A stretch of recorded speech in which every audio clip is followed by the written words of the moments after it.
Sidelines with Rob Browne. Talk sporty to me.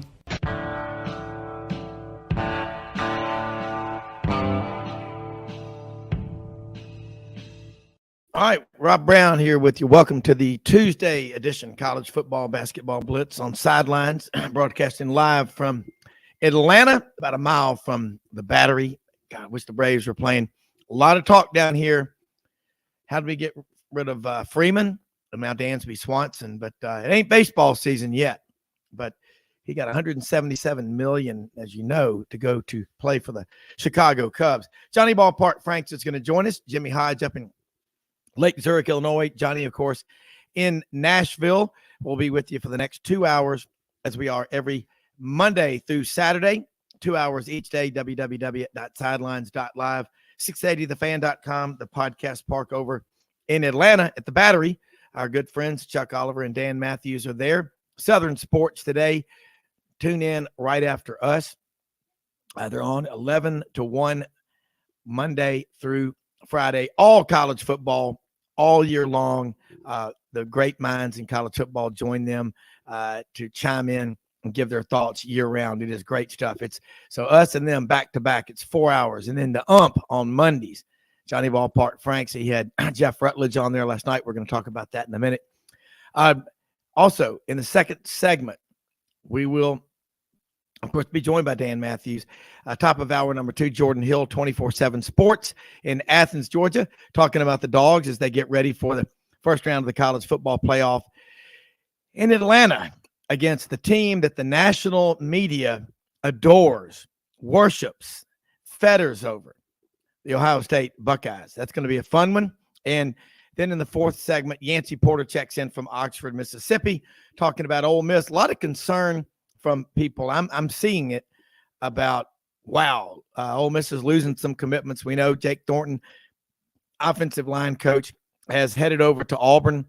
They had a big JUCO decommitment. We'll talk about that, but a lot to cover. Again, follow us on Twitter at sidelines_live. And over here, ready to throw the first pitch, a flamer, is Johnny Ballpark Franks, nearly closing in now on 14,000 guest interviews in his sports talk radio career, and interviewed more Heisman Trophy winners than anyone in the history of people who interview Heisman Trophy winners. Johnny, Merry Christmas. How the hell are you? I'm doing great. Yeah, it's funny you mentioned about the 14,000 guests because I'm about 40 away from that magic number. And so it'll be sometime probably into February. And so I need to start thinking about, who I really want. It just happens since I've gone to this weekly format after doing 5 days a week, sometimes 6 days a week for so many years. I just worked out that way. You mentioned Jeff Rutledge. Going back to the mid 60s, I've had every living quarterback who've ever led Alabama to a national title on my show, from Steve Sloan to Jake Coker. But the one person I'm missing is Joe Willie Namath, and I've never had him on my show. And so I am going to do everything I possibly can. He would be the perfect 14,000th guest. So we'll see if that all can play out. But I need to find somebody truly special to be that person. Well, that would be incredible. And we're going to have a celebration on this show when you hit 14,000. We got to find somebody that can get to Joe Willie Namath. Maybe the people on the set where he does those Medicare commercials, because if he doesn't stop doing them,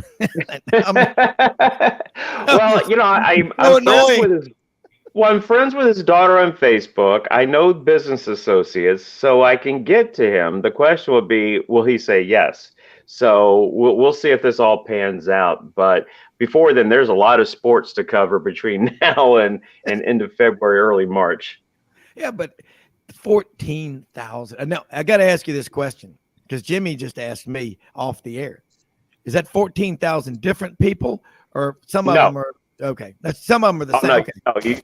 No, you do have some repeats in there. As far as, and then I was thinking, okay, which coach has been on the most? And second is Bobby Bowden.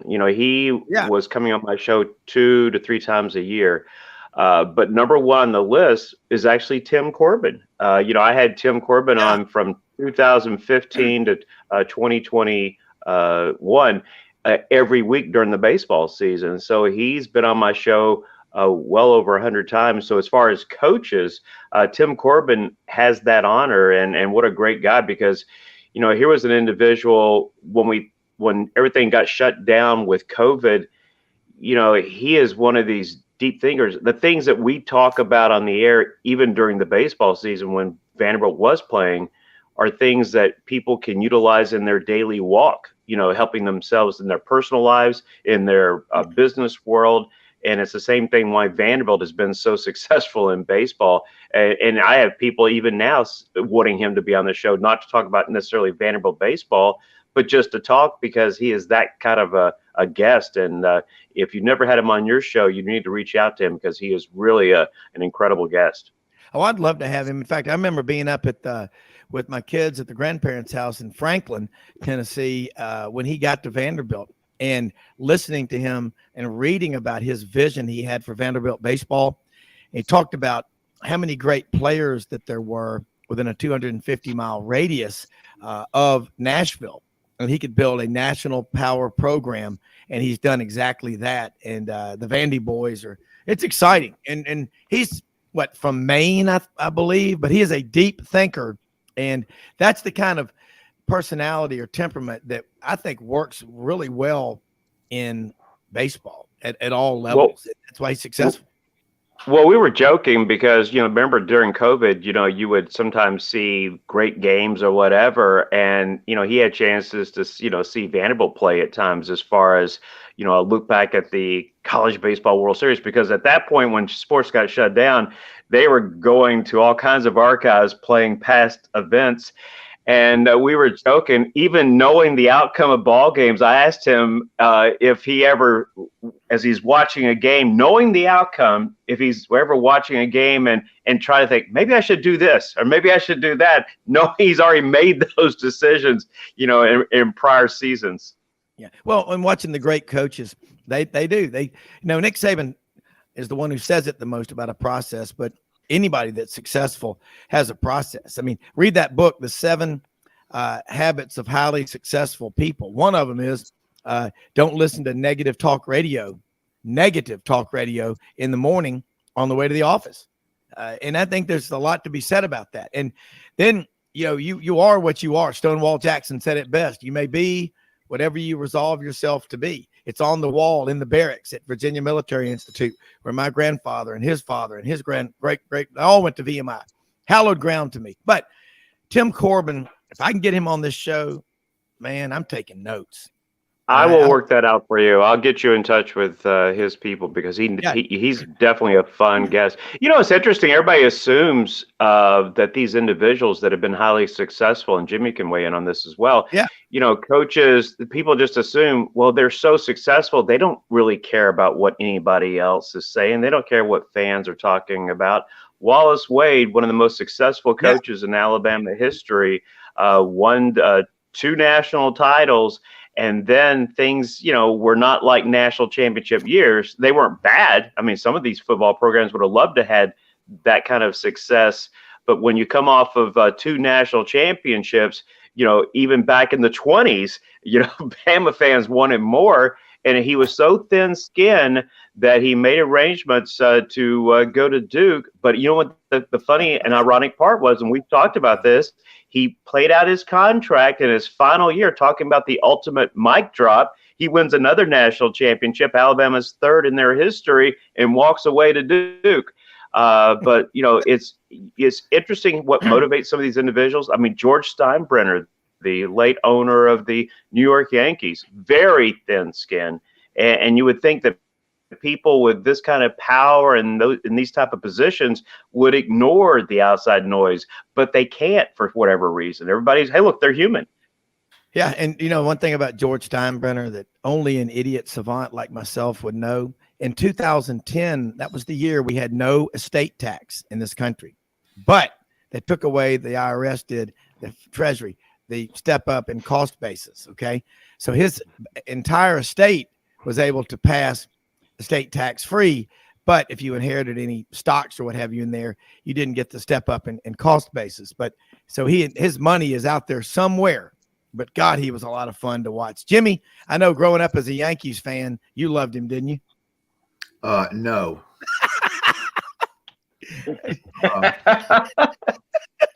No.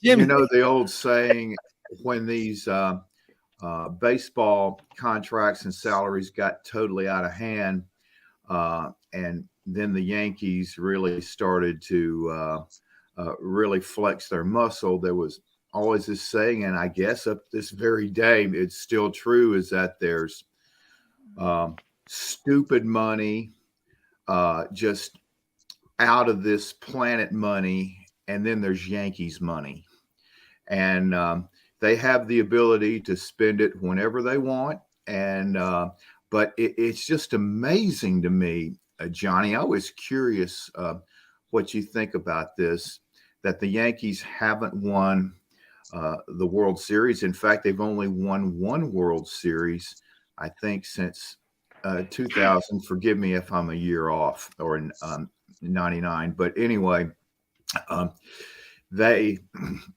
have this incredible payroll, but yet, again, as I mentioned, only one World Series title. And they just extended Brian Cashman as general manager. He's been there 25 years. And is there ever a more appropriate name for anybody in the history of baseball than Cashman for to be the last name of the Yankees general manager? I got a theory about this, and I'd love to get your opinion if you both agree or disagree with me. But I think it's funny you bring this up, because I think it translates to the college football world today, with now that we're a year and a half into name, image, and likeness. Yeah. I mean, it's when you think about that kind of talent and bringing in that talent, guess what you don't bring in?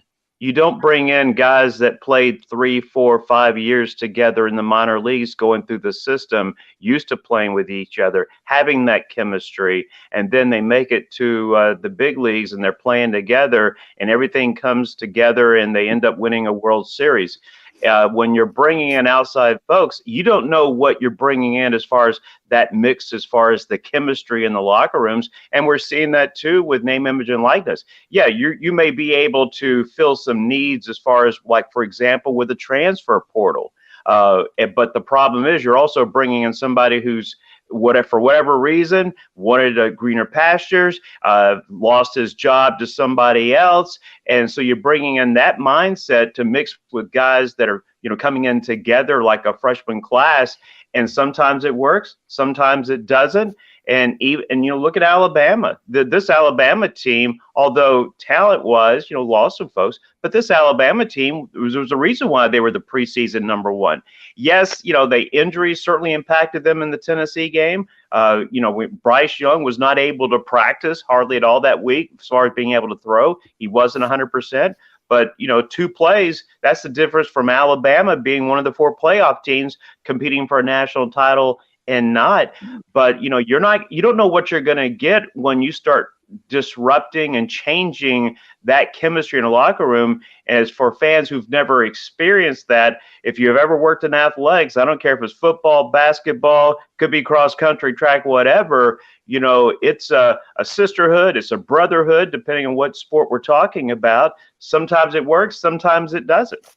Well, you've got to me, the people I'm the closest with in my life, and y'all are probably the same, are the people you've been through the toughest of times with.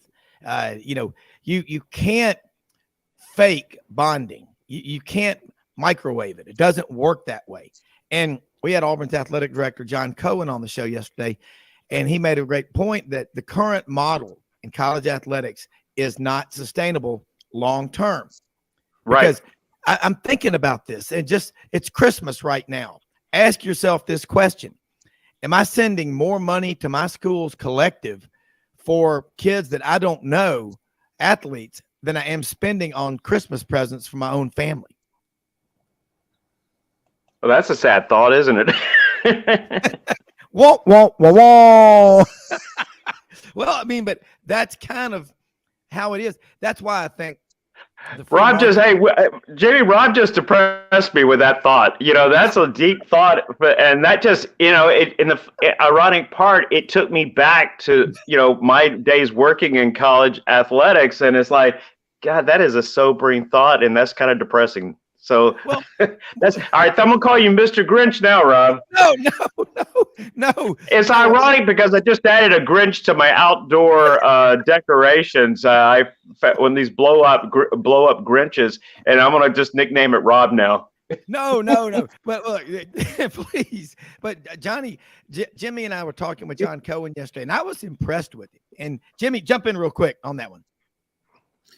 No, which one? Cohen or about Cohen or Rob being Grinch. I think Rob being Grinch is more more appropriate for this week. No. I love Christmas. No, well, the thing about it is that at the end of the day, Auburn made the right move. Just from my perspective, from the outside, there was only one choice. And that was Freeze, because he checked all the boxes. He had been a proven winner in the SEC. He had success against Saban. He had developed a lot of players in his time at Ole Miss that became successful NFL players. And that is a very overlooked part of the recruiting process right now. And that has really hurt Auburn over recent years. When you have elite high school prospects visiting different schools, one of the first questions they ask after what's your NIL deal is, how many NFL players have you produced at my position? Jimmy, hold those thoughts. Jimmy, hold those thoughts. We're going to take a break. I want you to pick up on that, because that's exactly what needs to be heard. We'll be right back with more after this. Hey y'all, it's Ainsley from Hewlett & Dunn, just coming to let you know about our new collection of boots. It's going to be our dress boots. They're the Horsepower collection, and they're genuine exotic leathers and really comfortable. Comes in all different sizes and patterns, so come check them out.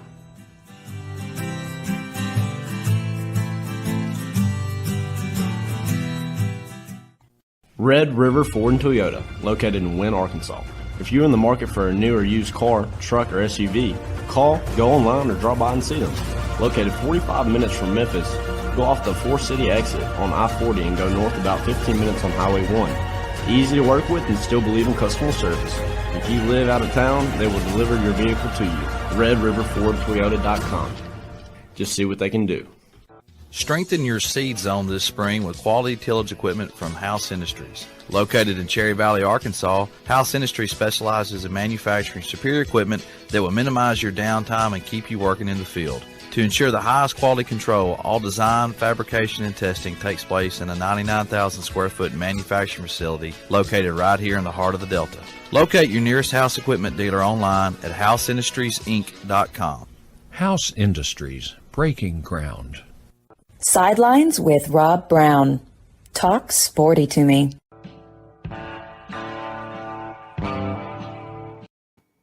Jimmy, you were on a roll talking about the recruiting process. Hey, what's your NIL deal? How many guys have you sent to the NFL? Let's go. Yeah, because if you haven't sent players to the NFL in recent years, that particular recruit, the position he plays, then you're really behind the 8 ball in competing with your rivals for top players. So I think Freeze will fix that problem quickly, and that will eliminate a negative that's existed in Auburn trying to recruit these types of players. And then also, he's already done it. He's out there among the top high schools in Alabama and Georgia, making sure he established relationships with the most iconic high school coaches that you have to have good relationships with, which Brian Harsin did not do at all. And then when you go out in the off season and you visit the different quarterback clubs and the alumni groups that have all the significant financial contributors to the program. You have to be at ease in those settings. And Freeze is a very outgoing, affable person, and he's very comfortable in that setting, which Brian Harsin was not. So I think Cohen realized that. He zeroed in on Freeze from the start and was able to, land his guy. And I think also his baseball background, the fact he coached with Butch Thompson for 8 years, I think that's going to really stabilize the baseball program, and eventually Butch is going to be making the money that he deserves. And for some reason, that did not happen with Alan Green, even though he played baseball at Notre Dame. I just never understood that aspect of it. So all in all, it's a great change for Auburn, and I think they have a lot of bright days ahead. Yeah. Along those same lines, Jim, of course, tomorrow is the main signing period as far as National Signing Day is concerned. And think about it, 3 weeks ago, this is when Hugh Freeze gets introduced as the new head coach for Auburn. I don't know if you're aware of this, both of you or not, but Auburn, when he was first hired, Auburn was on the wrong side of 50 as far as the top recruiting classes for 2023. 50% increase. As far as since he was hired and where Auburn stands today. So that's the good news. So Auburn was on the wrong side of 50 when he gets hired. They're now in the top 30. So you think, great. And the way and the fact that they have room still to finish strong over these next couple of days, they could be either in the top 20 or at least threatening to be in the top 20. That's the good news. The bad news is the fact that there's 10 programs ahead of Auburn from the SEC. Yeah. And that's because of, look at the top. Alabama 1, Georgia 2, LSU 5, Tennessee 9, Florida 11, even Texas A&M 15th. So look at all the programs, even if you're a top 10 class, but if you're from the SEC, a top 10 class means there's still probably 3 or 4 programs ahead of you. And that's another problem that, when I look at this selection committee for the college football playoffs and what I hope gets corrected over the next 2 years, I want less administrators. I want more former coaches on that committee because, no other conference has to say that when they're in the top 10, they may have company with maybe one other program from their conference. If you're in the SEC and you're a top 10, you're probably sharing that honor with 4 other SEC programs. And this is not just a blip on the radar this year. This is every year. So that means the best talent in the country are going to the SEC. And what that means, and this is what we talked about earlier, how the Big Ten was not the Big 14 this year. It was 3 and everybody else. That's why the Big Ten could not even fill all their bowl obligations. That's why there were so many bowl teams, 5 teams not even bowl eligible, 4 teams not bowl eligible.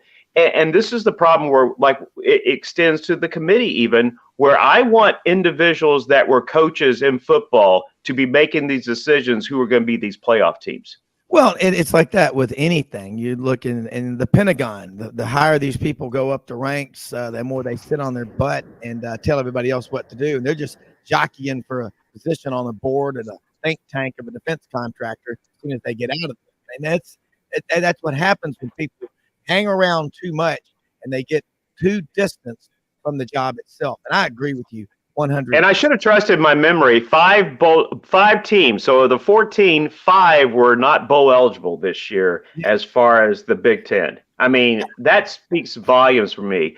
So other than Michigan, Ohio State, Penn State, it was nobody else. And then on the West, remember we used to have, what was it, the Elite and the Leader, whatever the heck that they thought they would be cute with as far as naming their divisions, which nobody liked. There was Legends in the West, and yeah. Legends and Leaders. That's what it was. Well, how about the fact that you had an 8-win team representing the West in the Big Ten conference games? That's why I'm really looking forward to getting away with these, getting away and getting rid of the divisions and doing what the Big 12 is doing. Yeah. So, for example, this year in the Big Ten championship game, it would have been Michigan and Ohio State playing each other again.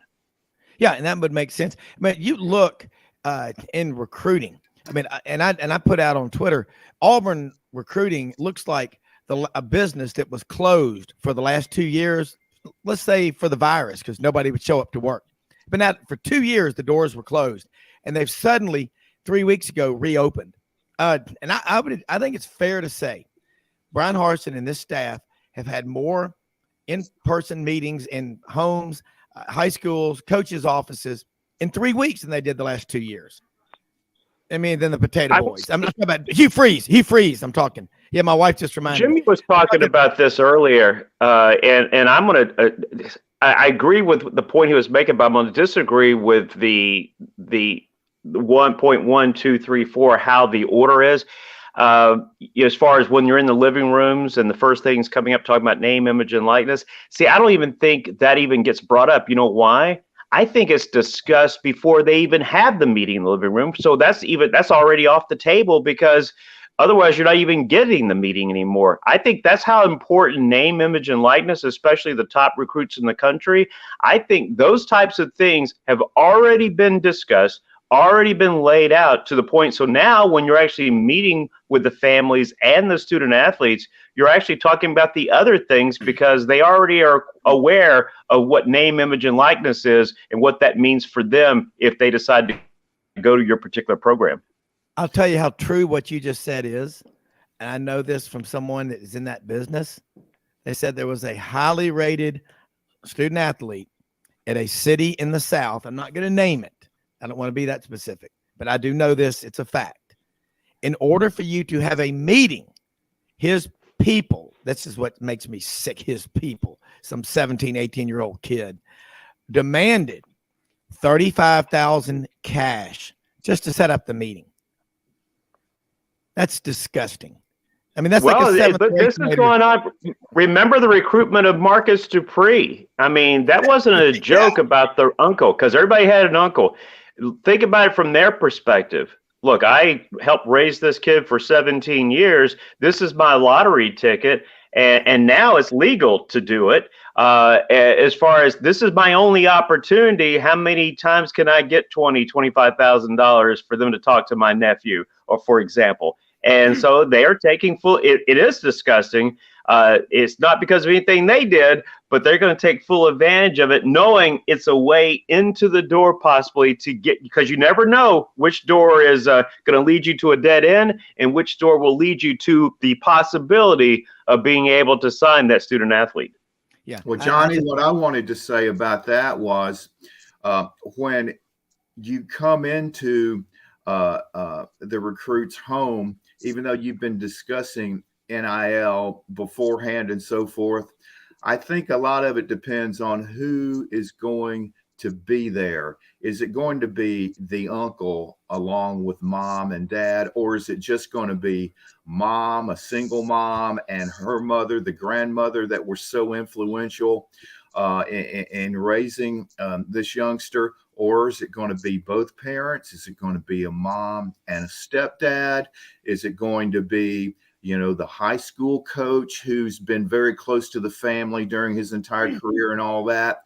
So I think if, depending on who it is you're addressing, I think in a normal situation, the pre-discussing the NIL is a foregone conclusion. But some of these people, if it's more than just one or two people that are advising the recruit, that situation can kind of change. But Johnny, I couldn't help but laugh when you were talking about the Big Ten and when they first divided into the divisions, and they came up with leaders and legends, which was the this things I ever heard. How pompous! That is so pompous. Well, hey, Johnny, who thought that was a good idea, by the way? Hey, Johnny, you love this. I called in on a serious sports talk radio show when it first came out, and I said, legends and leaders and legends? Are you serious?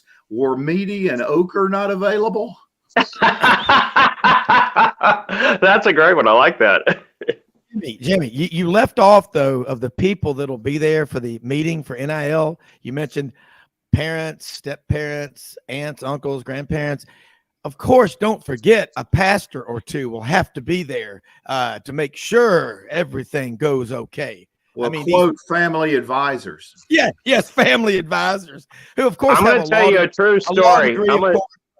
degree, or something like that. You hit the nail on the head, Rob, bringing up the pastors and ministers. I'm going to tell you a true story because it's now the statutes of limitations are run out and I don't have to keep quiet about it. But back when when the Houston Oilers agreed to come to Nashville, that was all fine and dandy, except there was a referendum that had to be voted on for the finished in the final dollars as far as the tax dollars. And so to gather support in the African American community, and I was there. It wasn't like this was hearsay. I was in the meetings with these ministers from the African American churches. And so what they wanted these ministers to do was to get support from their congregation. And you know how they got lured to do it? They were promised in the fact that think about all the money these NFL players are going to be making. Think about the fact that they have to go to church somewhere. Think about the 10% that will be coming into the coffers.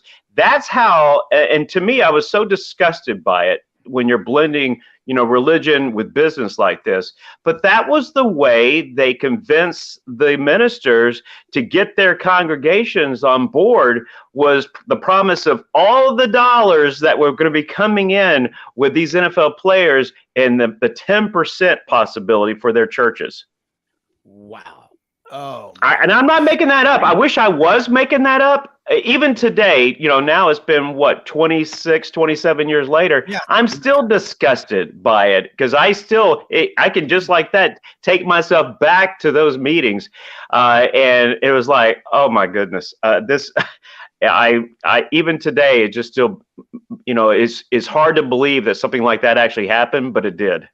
Well, Johnny, hang on with us because we've got several more minutes before the break. But Dan Mathews, executive producer, the Chuck Oliver Show, Southern Sports Today, and is going to be on with us. He's only got about 10 or 11 minutes when he comes on. He's got to catch a flight to go out to Houston for Christmas. And I love Dan and Chuck. They are fantastic and help us a lot. And Chuck's great. I love to death.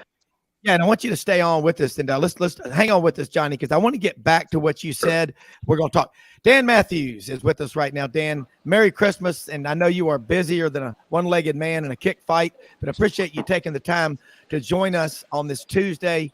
We're broadcasting here from Atlanta. Mallory had her baby last night, 7 pounds, 11 ounces. Congratulations. Close to midnight. You know what Audrey said? She goes, the cool thing is she shares a birthday with Frank Duffy. I mean, you can't get much better than that. But Frank, all right. I mean, Dan, I've got to ask you this. Billy Robertson, I heard it on radio on 680 last night. Dansby Swanson leaving and going away. And you had Marcus Freeman a year ago, or Freddie Freeman. Tell me, what is that Liberty Media not wanting to spend the money? What's your take on that?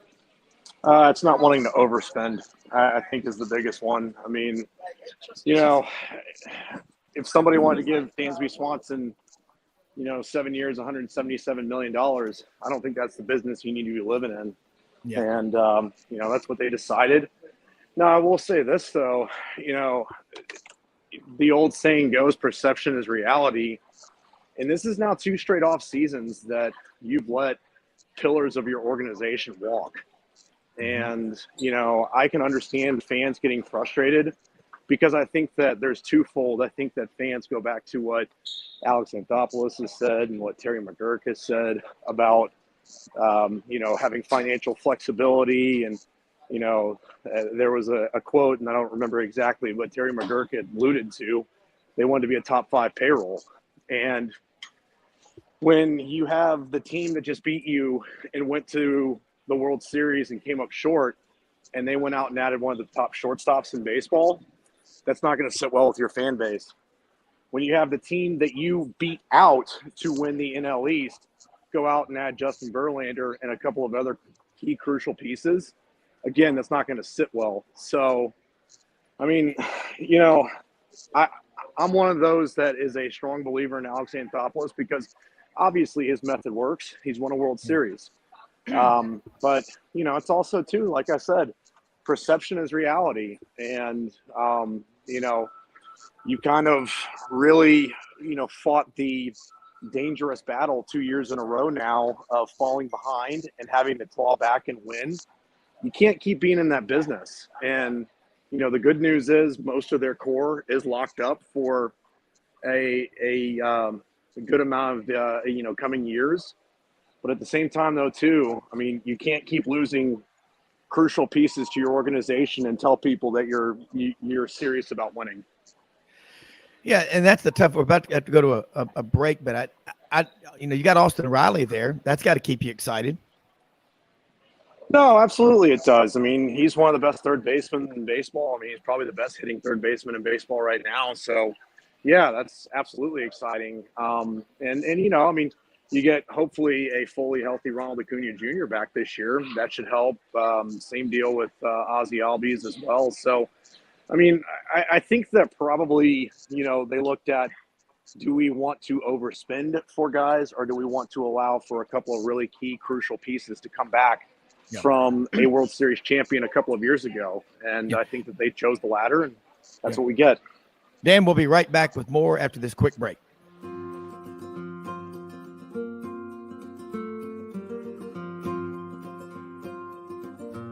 Hey everyone, my name is David Wisdom. And I'm Shelby McNeil, and we're attorneys with Haggard, Cleveland, Pierce, Thompson & Short, your local Auburn law firm. Established in 1959, right in the heart of Auburn, Haggard, Cleveland, Pierce, Thompson & Short has grown in response to our clients' legal needs. We're a full-service law firm focusing on the legal issues our clients face. We take pride in providing our clients with exceptional legal services, ongoing communication, and skilled representation. If you have any questions about our services, please give us a call or visit our website today.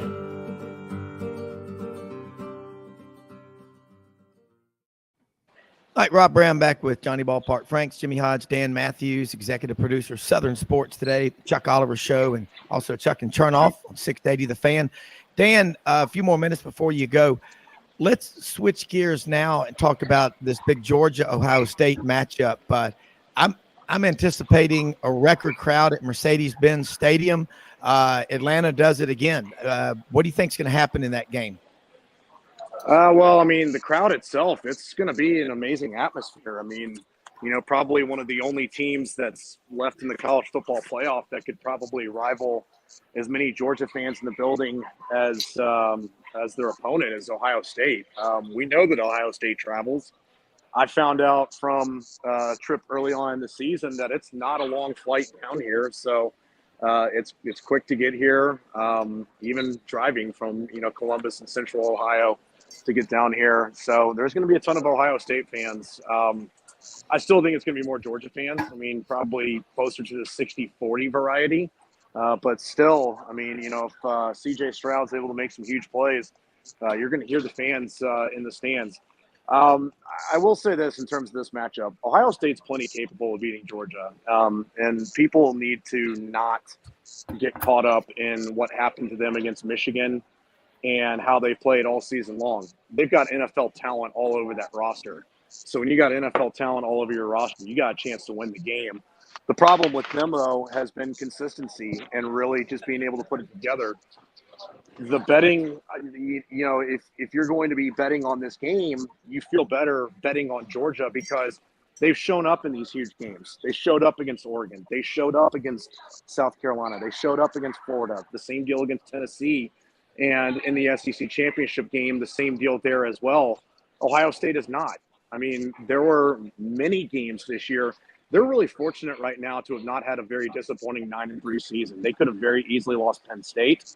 They could have very easily lost the Maryland game. And probably if Notre Dame was able to get a little bit more offense, they could have lost that Notre Dame game. So I think that more than anything, it's the kind of challenge from Ryan Day to his team is you guys got to put it together, because if you put it together, you're plenty capable of winning this game. And of course, I've had this and I've said this, and Georgia fans have gotten on me about it. My response is simple to them. I'm sure Alabama felt pretty good about their chances to beat Ohio State in 2015, and we saw how that went. So don't just discount that this is going to be an easy game. It's not going to be an easy game. Ohio State has things offensively that can counter your weaknesses defensively. Georgia has some deficiencies in the secondary. Ohio State's got very good receivers and a very good quarterback. So, I think just the thought that this is going to be a cakewalk and, Georgia fans can go ahead and start making their plans for Los Angeles. I would say do so at your own peril, because it's not just a given that you're going to win this game. You're going to have to earn it. In similarity, last year, the way Alabama struggled to beat Auburn, 97-yard drive at the end to tie it. Most people thought they were a dead man walking going in to play Georgia for the SEC championship. You saw what happened. I totally agree with you. Ryan Day and Ohio State, I would imagine they're sick and tired of hearing everybody talk about the beating they took at the hands of Michigan. Georgia absolutely better be ready. I totally agree. One other question real quick. You know the LSU program well. You know A&M well. You're from Houston. The A&M people, what are they waiting on to happen with Jimbo? I mean, I know they've got the big buyout. They've got a lot of money. But as you see it in the next 3 minutes before you go, what do you think happens in the next year at A&M if they don't win a bunch of games? I don't see much changing, because from the, what you just said right there, $9.5 million. I mean, Billy Lucci had a great line with the guys on Outkick where he said the money at A&M. Let me actually start from the beginning on that. People, I think, believe that, boosters at A&M and Texas are reckless with their spending. They're not reckless. They want to win. There's two differences there. And paying a guy whatever the remaining balance would be on a 10-year, $9.5 million deal at this point for him to not coach would be reckless. I think that they're trying very hard to convince him that he does need to make some changes. But the problem with that, though, guys, is I don't think he is going to make those changes, because Jimbo Fisher, I think in his mind, believes, no, I can fix this. I'm an offensive genius. I'm all of these different types of things. When you've been pedestrian at best since you've been there at A&M. So I don't know if there is necessarily anybody. I mean, maybe the one guy who could probably tell him, hey, you need to switch some things up, is the guy that's trying to compete against him in Tuscaloosa. And obviously now, from what happened last offseason, I don't think he's willing to listen to him about anything. But I just don't see or know anybody that would be, at least influential enough to tell Jimbo, hey, you better switch some things around. Otherwise, you're going to be known as the guy that was incredibly overpaid. And I'm sorry, I just don't believe that Jimbo Fisher has that in him. He showed you at Florida State that he's somebody that is right or wrong going to be stubborn about his abilities to lead the program. And he's shown you now at Texas A&M, because, yeah, they've recruited well. They've won some games. But, when you're paying $9.5 million a year for a coach, you better win more than just some games. You better win a lot of games, and they haven't necessarily done that. Yeah. Dan, listen, I know you're on a tight schedule, and we appreciate it. Before you get on the plane, let people know how they can follow you. Great show, great work, and all the great Twitter you put out. Yeah, I appreciate it. Congratulations to you and your family as well on the birth of your grandson. That's pretty awesome. Thank you. So definitely Merry Christmas to y'all. Merry Christmas to everyone out there. Happy Hanukkah as well. Happy holidays across the board. Kwanzaa, everything that we all can celebrate. You can follow me on Twitter at Dan Mathews, ATL, 1T and Mathews is how you can follow me. Chuck Oliver Show, even though I am off for the week, the Chuck Oliver Show continues. It's Chuck today, tomorrow, and then Heath Klein will be in on Thursday and Friday. I will be back next week live from all the festivities at the Chick-fil-A Peach Bowl. So looking forward to it.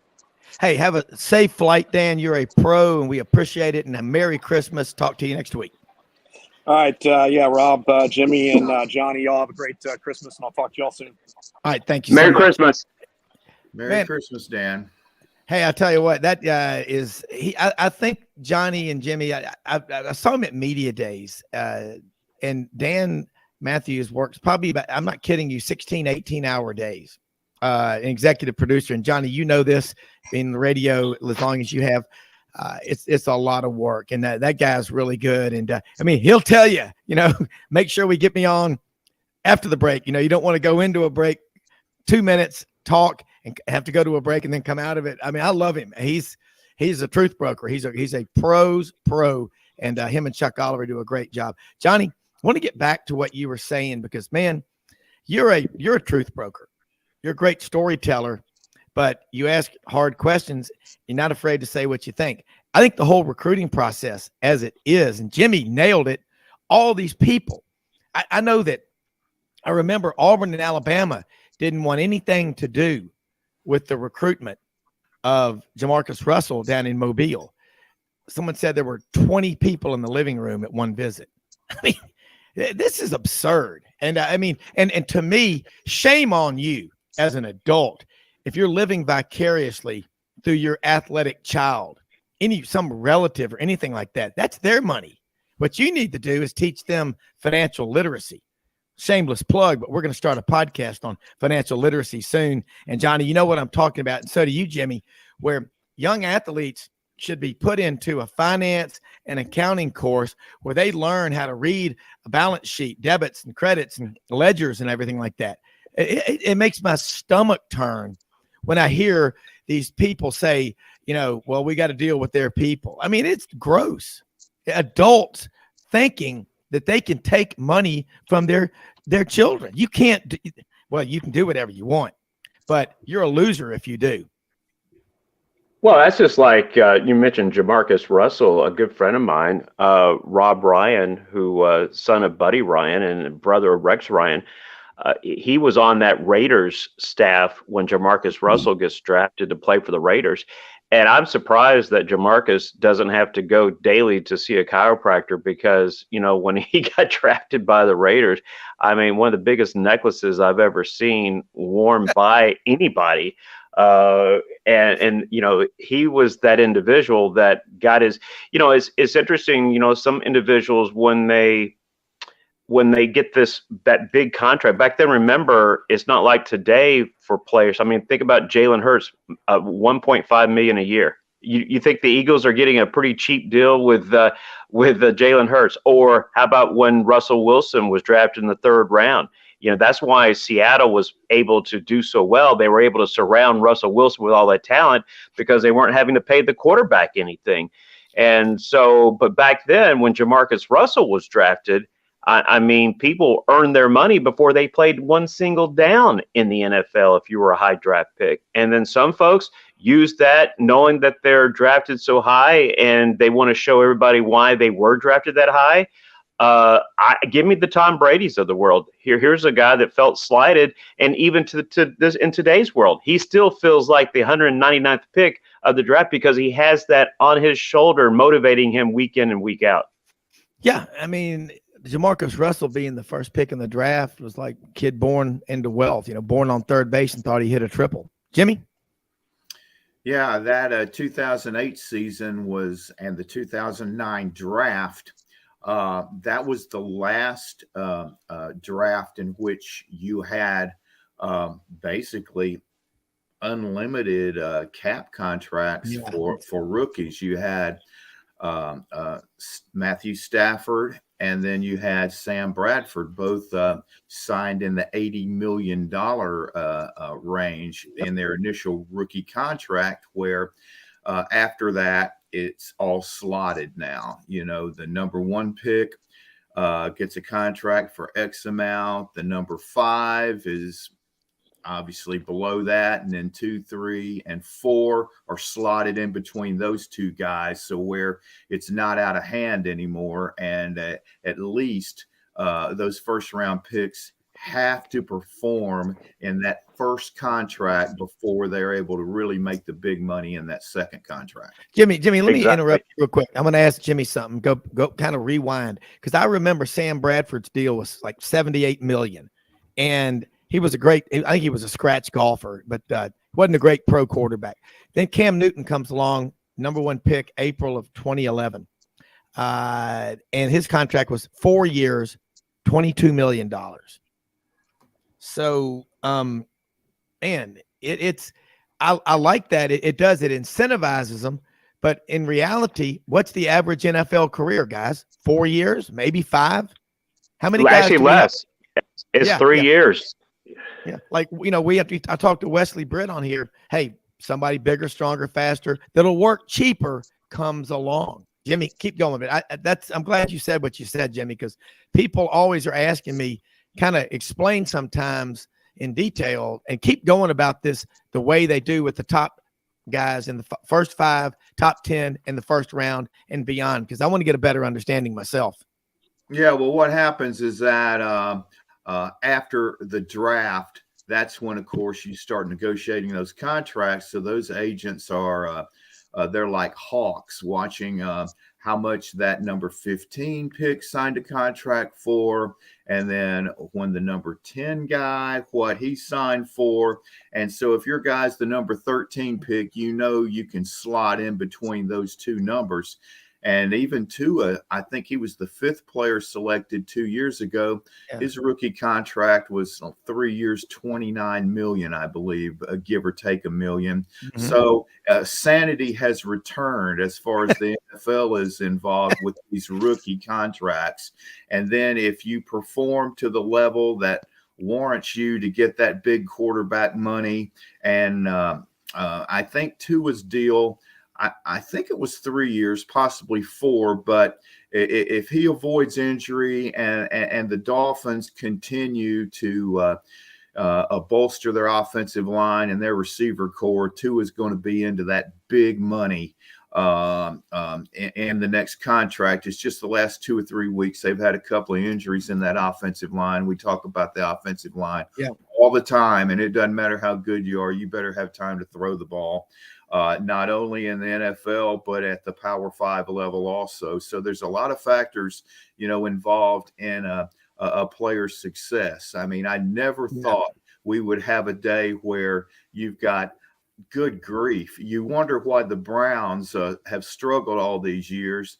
They signed Deshaun Watson to a 5-year, $230 million guaranteed contract in the summer without knowing what the punishment was going to be from the NFL before the season started. So they paid for 11 games for free because he couldn't play his first game until game 12. God, Jimmy, Johnny, Jimmy, let me hear. Jimmy, you just talked about these contracts, about you have to wait till your 4th or 5th year to get the really big money. Johnny Ballpark Franks, you got a good background, a very strong background in athletics administration. Do you think we might see that with NIL?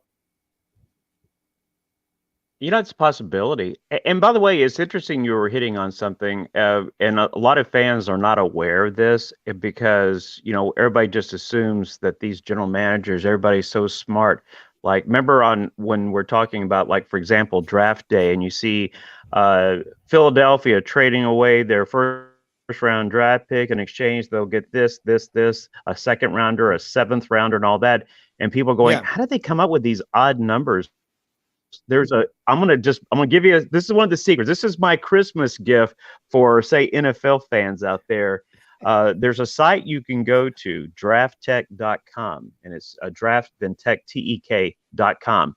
And what it basically does, it assigns, and everybody uses this as far as the NFL, just like everybody uses that outdated chart, whether or not to go for 2 points or kick the extra point. Well, there's this chart that assigns a point value for every pick of the draft. And so say, for example, the overall draft pick is worth 3,000 points. Somewhere along the lines, you've got to come up, if you're the team wanting that pick, you've got to come up with a point system or some draft picks that's worth 3,000 points. And they've got every point associated with every pick. So your top 32 picks in the first round, second round, third round, fourth round. So it's not like these guys are the smartest individuals in the room. There's charts out there designed to help this. So I just thought it was kind of, when we're thinking about trade values and caps and everything like that, I just wanted to give one of those hidden secrets as far as the industry is concerned, and how you get up. You sometimes come up with these unusual trades especially when you're talking about mixing first, third, and fifth round draft picks, for example. Yeah, we're going to go to a break. And I remember a cab ride in Minneapolis one time with some Vikings fans talking to us, Cowboys fans at the time, Herschel. They almost threw us out of the cab. We'll be right back. Hey, y'all. It's Ainsley from Hewlett & Dunn, just coming to let you know about our new collection of boots. It's going to be our dress boots. They're the horsepower collection. And they're genuine exotic leathers and really comfortable. Comes in all different sizes and patterns, so come check them out.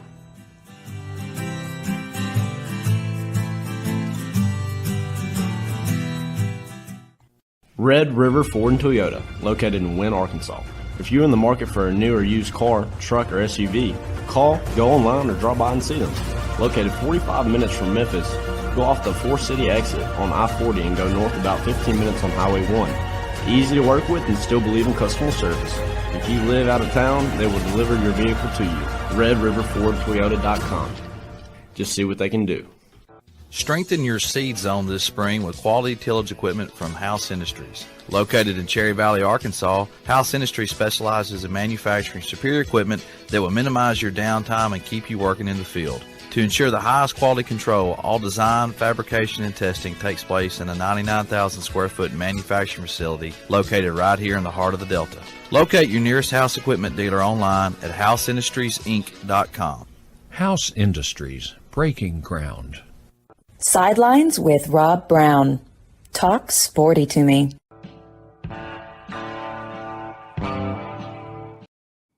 All right, Merry Christmas back here right now. Happy Hanukkah. And as Dan Mathews says, whatever floats your boat, you know. But let's tell you, great time of year. It's busy. A lot of people getting together. You notice we're broadcasting live from Mallory's Kitchen. It sounds like a restaurant here about a mile from the Battery. You know why I know it's a mile?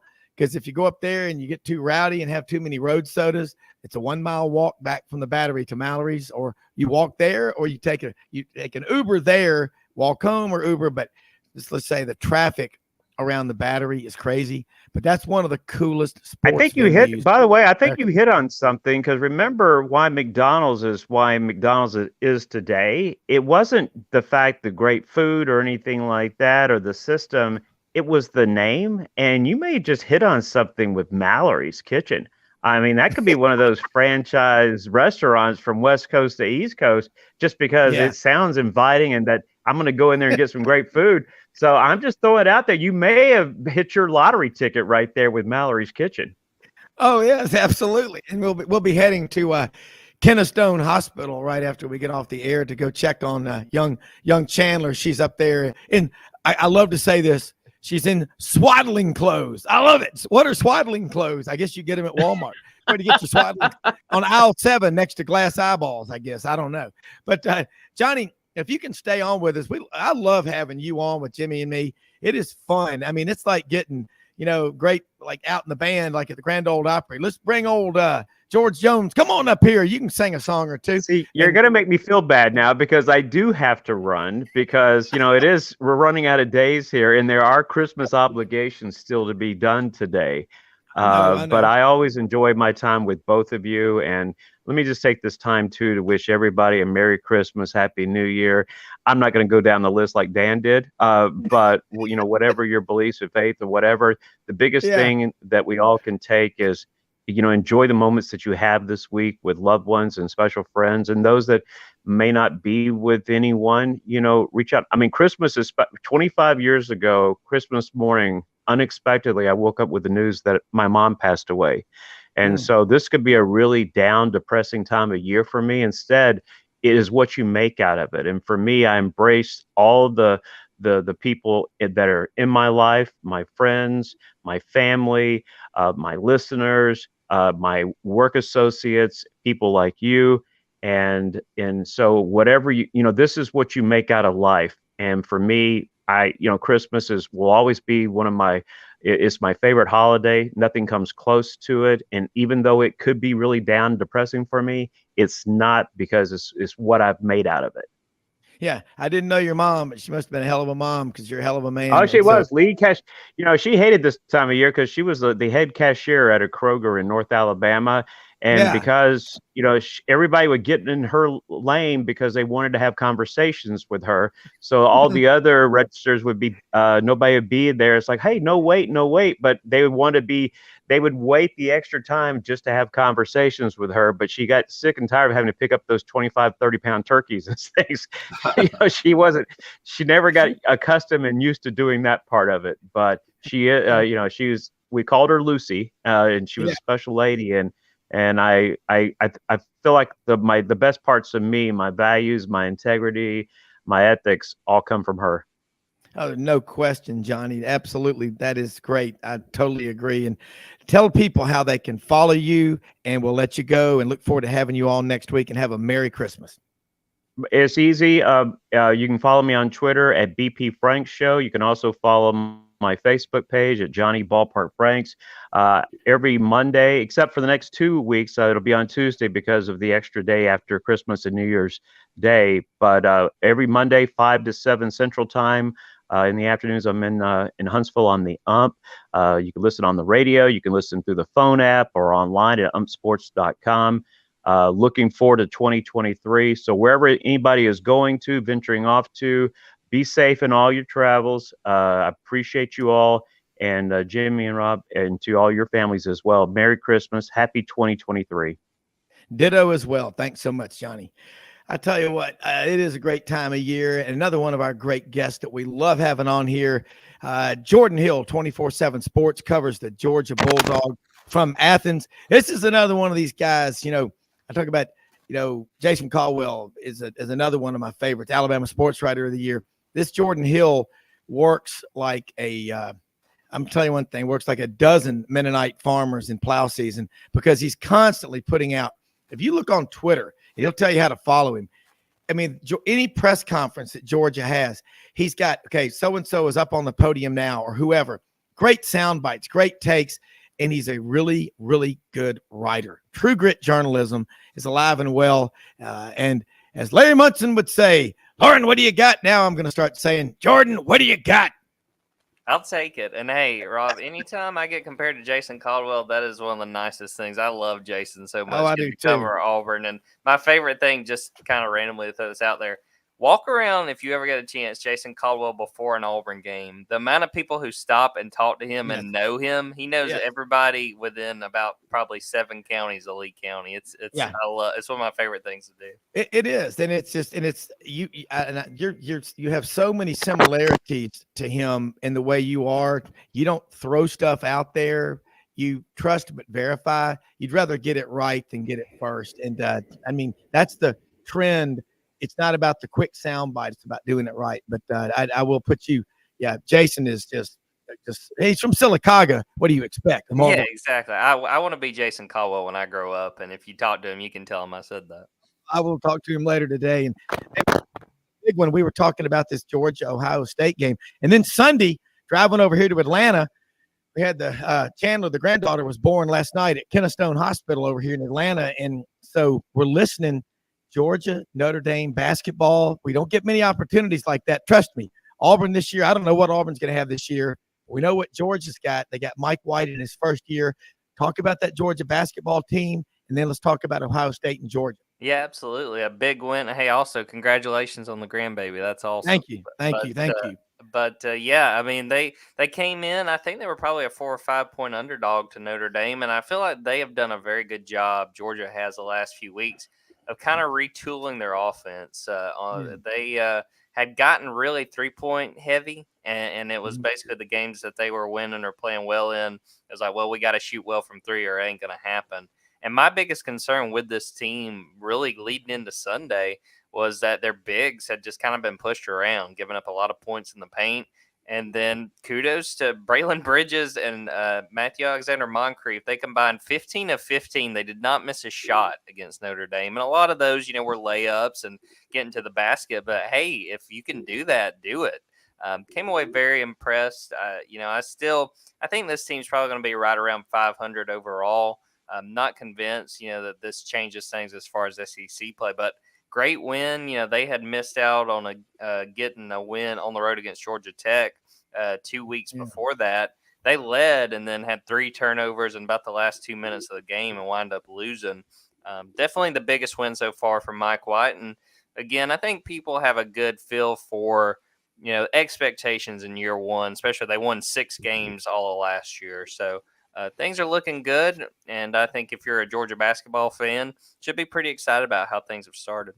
Yeah, I mean, everybody always says, you look at Metro Atlanta, 6.5 million people over 22 counties.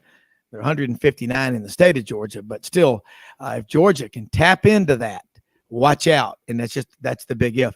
All right, big one at Mercedes-Benz Stadium, New Year's Eve. We know how big it is. Georgia, they're undefeated. Stetson Bennett's on a roll. He got to go to New York. Ohio State, all they've heard every day since November the 26th, when they lost to Michigan at home, was they got the hell beat out of them. Every day, oh, they're no good. They have no business being in the playoff. If I'm Kirby Smart, and I'm not, but I think he's a brilliant motivator. Guys, you better be ready because this team's coming in with a chip on their shoulder. And as it was referenced in the previous segment by Dan Mathews of the Chuck Oliver Show at 680 The Fan in Atlanta, Ohio State, Alabama in January 2015. Remember what happened in that game? I bet you Kirby has not forgotten that because he was on that Alabama staff. Yeah, and if I'm not mistaken, I think it was the same setup in that Ohio State was a 4 seed, if I'm remembering right, and they ran all over Alabama. Obviously, a lot has changed. You know, that was the Urban Meyer era and the talent that Ohio State had. But, I mean, they're still really talented. And, again, Yeah. I've kind of told people the radio hits I've done getting up for this game, you know, if you were to tell me, hey, look, I'm from the future and this game winds up being close, or even, hey, Ohio State wins it, you know, I can see it, and it's more of that Georgia secondary is coming off a really rough showing against LSU, and I think that there is a vulnerability there, especially with Ohio State's offense. But, yeah, I have no doubt that Kirby is reminding the players, you know, what that Ohio State really has nothing to lose. I mean, you know, there was talk, Ryan Day talked about the day that they were announced to the playoff. You know, it's a very different feeling that day than it was earlier that week where, you know, they're all kind of practicing and just trying to keep everybody, you know, look, you know, we're not out of it yet. We have to keep working. And, you know, the USC-Utah game happens the way it does and opens the door. This will be a hungry Ohio State team that I'm sure is saying, look, we're going into enemy territory, going back, you know, going to play in Atlanta. What do we got to lose? Let's go try to, you know, make some noise. And like you said, go back to that Alabama-Ohio State game a few years ago and try to really shake up what everybody thinks will be, you know, pretty straightforward. Oh, it'll be Georgia-Michigan. Ohio State's going to do their part to make sure that it's not so easy.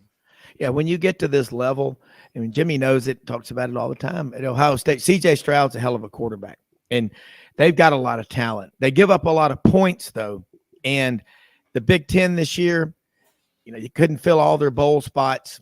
You really had Ohio State and Michigan and Penn State, but you know, Michigan and Ohio State both beat Penn State. Penn State's a good team.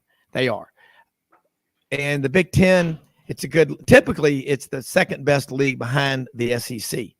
This year I'm going to say it's the Big 12, but I think it's going to be a great matchup. And Stetson Bennett, right now, we talk about this every week. He won the Burlsworth Award. I'm not so sure in 5 years, we don't have a Stetson Bennett Award for the best walk-on quarterback. Yeah, I could see it. I mean, and I think the neatest part of the Heisman trip to me, or one of my highlights, one of my favorite points, was talking to Stetson about the Burlsworth, because if anyone listening has not heard his speech, go watch it. I mean, because you could tell it meant a lot to him. And he said, you know, I kind of got up there and was kind of thinking about, you know, my own story and thinking of it through Brandon Burlsworth's story. And for anyone who doesn't know that story, I would highly recommend go look it up. Just read about it. Incredible story of a walk-on at Arkansas. But he said, kind of looking at Brandon's story, he said, kind of gave me more perspective on my own. Yeah. You know, I mean, I think it is hard for any of us when you're kind of looking at your own situation. You know, you're kind of caught up in the moment. But I think when he got up there, it kind of hit him like, man, like this is incredible, you know, what I've gotten to do. And it's just neat to hear a guy have that sort of perspective on his own story. And, you know, he's shown a ton of humility, I thought, talking about going to the Heisman in the first place and crediting his teammates and things like that. I mean, it's been so cool to watch, especially up close. Yeah, it has. And great job you did reporting on it. Jimmy jumping here with Jordan Hill, 24/7 Sports on Georgia, Stetson Bennett, and the Ohio State game. Well, I think I'd have to go with Baker Mayfield probably as the best walk-on player ever in college football because he went to 2 different Power 5 schools without a scholarship, including as a true freshman, walks on at Texas Tech and starts basically from game 1. And then he goes to Oklahoma without a scholarship. Stoops didn't even know he was enrolled, and that situation changed in a hurry. And he starts from day one there. But as far as naming the award is concerned, I definitely go with Stetson because he's a good bit more humble than Baker is. So, yeah, I would be fine with the Stetson Bennett Award. But I do think that Alabama-Ohio State game in the first playoff is going to play a big factor in this one because had that game not occurred, I think the scenario that some people have been talking about Georgia coming in there overconfident would certainly be a possibility. But because of that game and the fact that Kirby was the defensive coordinator, I just don't think that's going to happen because and unless maybe you're really close to the Alabama program, it's not a secret that Alabama's preparation for that first Ohio State game in the first year of the playoff was not good.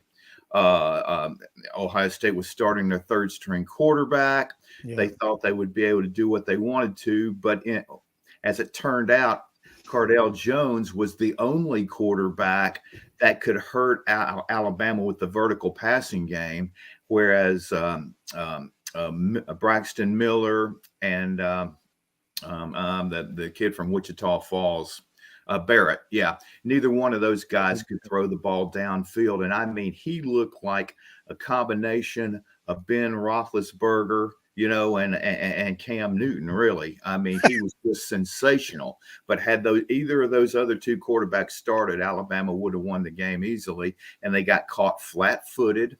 And again, they ended up losing 42-35. And again, I just don't see this being the case. I think Georgia is going to establish a smash mouth football style of play and then use that running game to open up the passing game. I mean, I just don't know what anybody does with those 2 tight ends. And then McConkey is very deceptively dangerous. His speed fools you. And when they get that offense cranking, it's really tough to stop. And if they can establish those, let's say 15-play, 6-7 minute off the clock touchdown drives, I think it can really put Ohio State in a hole. And one thing that I've learned watching Ryan Day teams since he's been the head coach is that they're playing somebody that is as good as they are. And during the game, it's obvious they're really going to have their hands full to try to win it. He tends to abandon the running game. And with Henderson not being available for this game, and also their future pro receiver, Ojigba, who hasn't played all year, man, those are 2 guys you really have to have in your lineup, I think, to beat Georgia. Yeah. Jordan, go ahead. We're going to go to a break here, and I want to come back. I want to get your answer to that because that's a lot to process, and I didn't want to get you started before we went to the break. But I mean, I look at Ohio State and golly, in the Big Ten, if they were playing the same schedule Georgia played, and Georgia, the 3 biggest games of the year, they put up about 132 points. So they averaged 44 a game. That's huge. We'll talk after the break.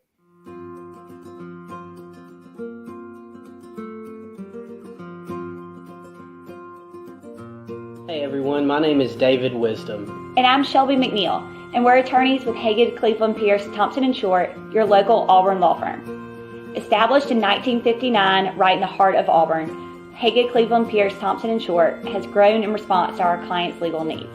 We're a full-service law firm focusing on the legal issues our clients face. We take pride in providing our clients with exceptional legal services, ongoing communication, and skilled representation. If you have any questions about our services, please give us a call or visit our website today.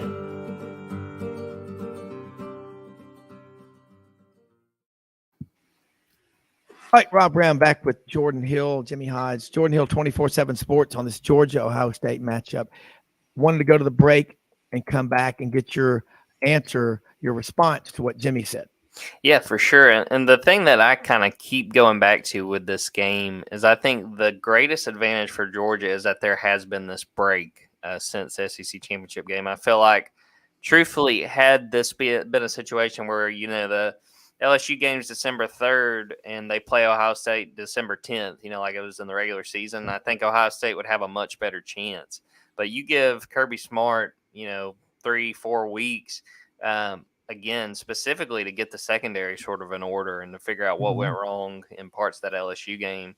Again, there may not be any better defensive back coaches in the entire country than Kirby Smart and Will Muschamp. And you got both those guys working together. I think that's huge. It helps Georgia get healed up. Jimmy talked about Ladd McConkey. He got banged up in that LSU game and had a knee. And, I think if they had played the next week, Ladd may not have been able to play. And we still don't know for sure if he'll be able to go. Him and Warren McClendon, the starting right tackle, both got banged up. I think by the time we get to New Year's Eve that they'll be able to go, but, still not a certainty at this point. But having that amount of time at least opens opportunity for one, if not both those guys to be back. I think just everything sets up in Georgia's favor. Talked about the guys that are out for Ohio State. And again, you get more time for A.D. Mitchell, who played 15 snaps against LSU. That's the most he's played since the opener against Oregon. It really seems like everything's trending in the right direction for Georgia. And what I still think is going to be a dangerous game. I'm not of the mindset that they're going to be able to just name their score and get out of Atlanta quite so easily as they did against LSU. Yeah, I mean, there's no easy games at this level. All these teams are good. And I think Michigan is a really good football team. And Jim Harbaugh gets a lot of grief. He brings it on himself, but he can coach. Back-to-back Big Ten championships at Michigan. And prior to that, they hadn't won one since 2004. That's 43. That's now 44 Big Ten titles for Michigan. And since 1948, go back, that is 74 years since in that 74 years span, one national championship. That was a co-national championship they shared with Nebraska in 97, the year Charles Woodson won the Heisman Trophy. Michigan's solid. They always are good. Technically, they're the winningest team in all of college football. But I think, Georgia, you got enough to deal with. And you got Ladd McConkey, one of the great names, kind of like Liam Neeson. I'm Ladd McConkey, wide receiver, Georgia. I have a particular set of skills. You don't know me. And I want to throw this out there. When they played Missouri, there's a reporter that covers Missouri that is from, I think he's from Scotland. Yeah. And so I had him on our podcast, and I had him say Ladd McConkey because you just can't. I couldn't let that opportunity pass me by. One of the greatest names. I've been over to Scotland, Ireland, England, Wales. I'm Scotch-Irish. I've been to the village where my family's from in Galway Bay. It's, you just can't. Ladd McConkey. I mean, it's a great name. The other one, Brock Bowers, Darnell Washington, Arik Gilbert. And I know you've got to get going. Last question. Tomorrow's National Signing Day, the early signing period. Georgia, it's so good at Georgia right now. The only debate is, do you want your, fortune in 10s or 20s? I mean, it's like you ask about Georgia recruiting. I mean, what do you ask? Yeah, people are saying, well, can they get the number one class? Well, probably not. They're going to have to settle for number 2, Rob. It's real rough. It's real rough here in Athens, let me tell you. Yeah, they got 23 commits. I think the bulk of those guys are going to sign tomorrow. You'll have a few. I think they'll wait till February. Yeah. Really, at this point, the biggest thing Georgia's watching is some of the late ads. Damon Wilson's a 5-star from Venice, Florida. He's an edge rusher. He's announced, and I think 3:30 or 4 Eastern time, so he'll be a little bit later in the day. Jordan Hall, a defensive tackle from Jacksonville, Florida. He's announcing on Thursday. So they're already in good shape. They've got a lot of kids already on campus. They were able to sign early and go ahead and start practicing with the bowl. Getting a few early looks and kind of getting settled in early enrollees. But yeah, it's going to be a pretty run of the mill as far as it's mostly just going to be, dotting I's and crossing T's for Georgia on Wednesday. But there are a few guys that they're chasing out there and hoping to add to this class as well. Just run of the mill number 1 or 2 class. Yeah, it's just same story, different year. Enjoy it. Nothing lasts forever, but I mean, you got a program like they do. They got a lot to offer there at Georgia. So, I mean, and you just, wow, it's amazing. Hey, Merry Christmas, and tell people how they can follow you, keep up with your great work. And we appreciate every time you're on this show. You bring so much fire to it. And I love having you on here because I learned so much, and our listeners do, because they tell me about Georgia. Like Paul Wickenheiser gets up early in the morning at 6 a.m. his time in Reno, Nevada. He's a dog for life, and loves when you're on or anybody on talking about his beloved dogs. Appreciate that. Well, yeah, on Twitter at Jordan Davis Hill, on Twitter at Dogs247. Go to dogs247.com. Still running a 50% off VIP deal. So if you want all the recruiting stuff, I would very much encourage you to go sign up for it. And yeah, Merry Christmas, Happy Holidays, everybody listening. Merry Christmas to you, Jimmy and Rob, and y'all's families. And enjoy coming on here, and excited to keep it going in 2023 as well. Absolutely, man. Thanks so much. We really appreciate it. Absolutely. See you guys. All right. Merry Christmas, Jordan. Merry Christmas. And we got Yancey Porter going to check in with us in a minute. Yancey I don't know where Yancey is this morning. He could be at the Beacon, Jimmy. Jimmy, you've been to Oxford a lot. You're from Mississippi. You're born in Ripley. So you may live up north of Chicago, but you are a Mississippian. Technically, you were born there, so you could run for governor. I think technically you could run for governor. But getting back to, I love what you paint such a good picture, Jimmy, about that Ohio State game against Alabama. The fact that, how I'd compare that to 2001. Tennessee's coming into, at that time, the Georgia Dome, with rose petals being thrown at them, at their feet as they went in. All they had to do was beat this 3-loss LSU team with the throw-in Rastafarian from Hialeah, Florida, down there in the muck, Rohan Davey at quarterback. He gets hurt in a pre-dental student program. Quarterback Matt Malk comes in, and they got caught flat-footed. What is it about? You go to Braxton Miller, was it Braxton Miller, and what was JT's last name? Barrett. Yeah, JT Barrett out of Wichita Falls, Texas. And then you go to Cordell Jones, who was from, I think, Cleveland, third teamer, and he tore Alabama apart. And why didn't you think that Nick Saban wouldn't miss that? Well, he hadn't played much, and I just don't know what the reason was for Alabama to be flat for that game, because a lot of people don't realize this, but Ohio State would have not gotten into the playoff if the Big 12 would have had a championship game that year, because the Big 12 championship game would have been played between number 3 TCU and number 4 Baylor. And with Ohio State, I believe at number 6 going into that final weekend, whoever won that game would have had a victory over either the number 3 ranked team or the number 4 ranked team, and Ohio State would have been frozen out.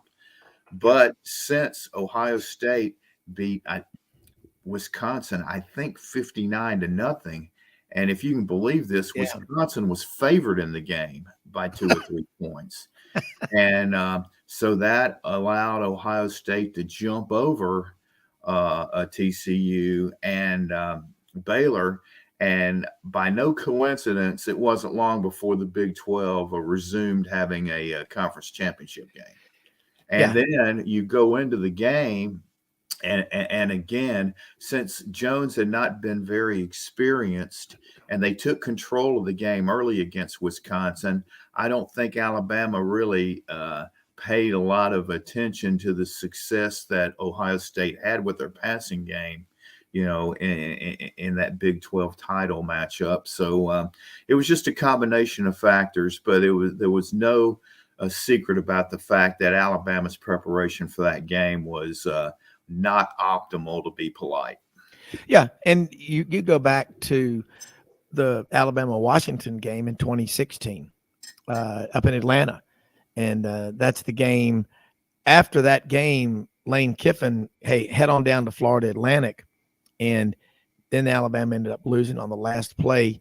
Hunter Renfrow, the Clemson wide receiver, walk-on, caught with 1 second left. That was heartbreaking. But Alabama, it could have been back-to-back national championships. And I think looking at this matchup, again, I'm thinking Michigan's the best team, and they proved it on the field, obviously. But they are the best team. But Ohio State, because until last season, and now it's been 2 in a row, they'd beaten Michigan 15 out of the last 16 years. And they were so dominant in the Big Ten like nobody else. And Michigan is the better of the teams, but Georgia's got to beat Ohio State first. And, of course, Michigan's got to beat TCU for that matchup to occur. All right, we're going to do it. I can hear the forks and knives clanging in the background, biscuits being thrown like Lambert's down in Cape Girardeau, Missouri, in the Boot Heel. Live from the Beacon with an M16, it is the man from Hattiesburg, Mississippi, one of our favorites, Yancey Porter, Rebel Yell Hotline, which you can hear every Monday night, 6 p.m. Central Sports, 56 WHBQ, and Super Talk Mississippi Sports. Again, y'all need 2 or 3 hours on that show. Y'all got too many smart people on that show to limit it to 1 hour. Too many creative minds like you and Gordon, Chuck Roundsville. But Yancey, Merry Christmas. Great time of year. Got to ask you. Saw it on Twitter, seen it everywhere. I got Ole Miss friends going, Browne, what's going on? Ask Yancey Porter, why are we losing these commitments? And I said, well, look, you're also going to pick up some guys in the portal, as that crazy dog Delta says. You're going to pick up some guys in the portal people aren't expecting. Lane Kiffin and that staff recruit differently. Then they got to overcome all the distractions from being mentioned with the Auburn job and losing Jake Thornton on the offensive line. But in the end, I still think Ole Miss will end up with a top 20, top 25 recruiting class. Would you agree? Oh, yeah. I mean, look, some of this is by design. Some of it you lose. They've had 2 guys that have decommitted in the last 24 hours. One of them was a quarterback that actually he was trying to go to Auburn, to be honest about it. Marcel Reed. Freeze didn't offer him there at the end. Ole Miss, Lane never went into his house the last 2 weeks, never used his home visit, which needs to tell you everything you need to know. So that is what you call backing off a commitment without yanking their scholarship, right? You just cool off. You don't go see them. You don't communicate with them. So that one, it was really by design. Now, the Miller, the junior college offensive lineman, is pretty simple. His position coach, Jake Thornton, went to Auburn, and that's where he settled down with. So that one they did not want to lose, but that stuff happens. They got 5 commitments in the last week, got the number 5 running back in the country, got a really, really good transfer portal defensive lineman and linebacker. I think things are really coming together. So just tell them whoever was concerned about the decommitment there, things are not as bad as it seems on surface. No, I totally agree with you. And I look at what's going on at Ole Miss. Every school right now is fighting. I mean, Auburn's fighting, Ole Miss is fighting, Mississippi State's fighting. This early December signing period. It's what it is. I mean, it's why coaches are getting fired in the 3rd or 4th week of the season. And then whoever the top candidate or candidates are of that particular school, it can mess up their school. Just because the players read all that stuff, they're not immune from hearing it. I got to say too, I think a lot of the kids that go into the portal, Yancey, just like being recruited. They like the attention. Okay. And if you're a commitment somewhere, a school doesn't use their official visit to you and they quit calling you, it's kind of like having a girlfriend that blocks your calls or texts. I don't think she's your girlfriend. She may be your imaginary girlfriend. Mateo, whatever that linebacker at Notre Dame, had the mythical girlfriend. But anyway, I also think a lot of the kids that go into the portal, what's really going on is the coaches have told them, look, you're just you're not fitting into what we do. You're not going to have any playing time. I mean, I'll help you find another spot, blah, blah, blah. Or, they don't want to quit. They don't want to look like they got cut from the team. So they go into the portal, and it's basically the athletic portal, the transfer portal of purgatory. You could be in there forever. There are thousands of kids who've never been picked up to go anywhere. So going into the portal, there's a lot going on there. That's why I'm saying the free market is going to fix it. You're going to see fewer kids going forward, going into the portal, because they're realizing just because you're in the portal doesn't mean there's 10 schools out there that are going to fight to get you. No doubt about it. But you got to remember this about the portal too, is they've already been recruited before out of high school, right? Yeah. Yancey, hopefully we're there. Yeah, Yancey coming. They've already been recruited before, but the portals are looking for NIL value, and that's what really is coming down to, along with playing time opportunities. No question. And, Jimmy, jump in here right now with this, because, Jimmy, we were talking about a lot of the history, Georgia, Ohio State, these matchups and all. And you think about the elite programs, in recruiting right now. This is where you get your difference makers, but you got to do high school, you got to do the portal, and maybe even some junior college guys. But it's Yancey. I'm getting text right now from some Ole Miss people saying, okay, I feel better because Yancey's made me feel better. Everything's better with Bluebonnet on it and with Yancey Porter. Well, I mean, this is no Kool-Aid being given. I mean, you just put two together. When a head coach doesn't use his home visit with you right before signing day, and they don't come in and visit your school, the writing's on the wall. Yeah, didn't realize Honestly, he was trying to go to Auburn yesterday, and that's a little inside scoop for you. And Freeze didn't dish out a scholarship, and that's a fact. That's a fact. Look, we're going to go to a break. I meant to go to Jimmy, and I looked at the stopwatch. Mildred just showed me. So we're going to take a quick break. Come right back, and I know Jimmy's got some questions for you. Yancey Porter with us, Rebel Yell Hotline. Catch it Monday nights, 6 p.m. Central, Sports 56 WHBQ, Super Talk, Mississippi. Right back after this quick break. Hey, y'all. It's Ainsley from Hewlett & Dunn, just coming to let you know about our new collection of boots. It's going to be our dress boots. They're the horsepower collection, and they're genuine exotic leathers and really comfortable. Comes in all different sizes and patterns, so come check them out.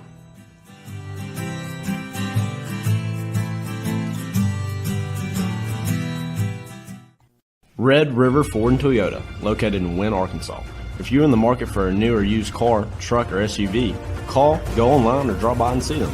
Located 45 minutes from Memphis, go off the 4-city exit on I-40 and go north about 15 minutes on Highway 1. Easy to work with and still believe in customer service. If you live out of town, they will deliver your vehicle to you. RedRiverFordToyota.com. Just see what they can do. Strengthen your seed zone this spring with quality tillage equipment from House Industries. Located in Cherry Valley, Arkansas, House Industries specializes in manufacturing superior equipment that will minimize your downtime and keep you working in the field. To ensure the highest quality control, all design, fabrication, and testing takes place in a 99,000 square foot manufacturing facility located right here in the heart of the Delta. Locate your nearest House equipment dealer online at houseindustriesinc.com. House Industries, breaking ground. Sidelines with Rob Browne. Talk sporty to me.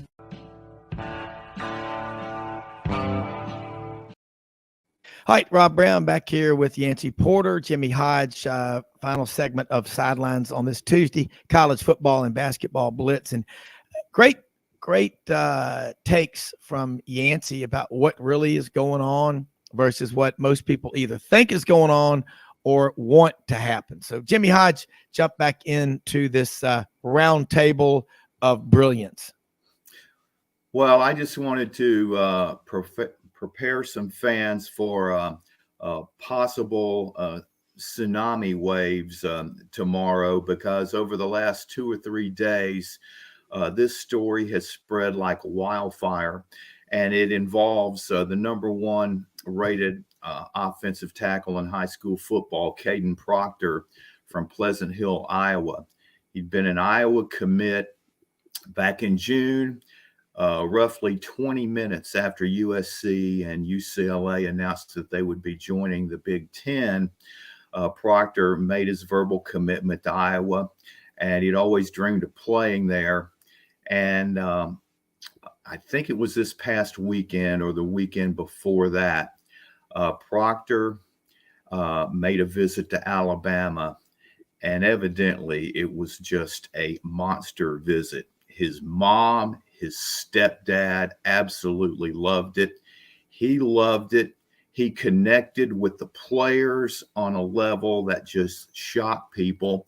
And it's all over the recruiting stratosphere that the momentum is heavily in Alabama's favor. I'm not saying that he's certain to make the announcement that he's going there tomorrow, but just don't be surprised. And if he does go to Alabama, this literally is program changing. If you've seen his highlight film, I'm telling you what, you talk about a man playing against boys, and he's got that mean streak. I mean, and this was why Iowa was so excited about the possibility of him being in their program with Cade McNamara, the quarterback from Michigan, transferring to Iowa City. This would be monster news. And with the struggles that Alabama has had the last 2 years, with what was considered the most ballyhooed offensive line class in modern times, and only JT Latham has had any playing time, this would be just a huge boost in the arm for Alabama.